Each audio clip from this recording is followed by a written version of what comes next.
Hello everyone, welcome back to the surgical canvas. In today's video, we will see the O2T flap.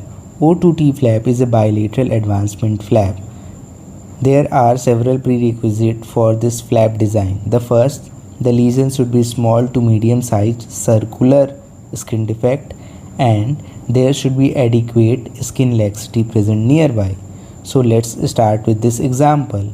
Here first we will mark the circular lesion and then we will plan the T-limb in regard to the relaxed skin tension line. After that we will discard the circular lesion and then we will design and raise these two flaps and we will do adequate release of these tissues and then both of these flaps are advanced anteriorly and the first stitch is taken and then the whole lesion is closed primarily in two layers. Here we have to make sure that it is not hard and fast that we make the T shape. We can also modify the flap. For example, let's take this example.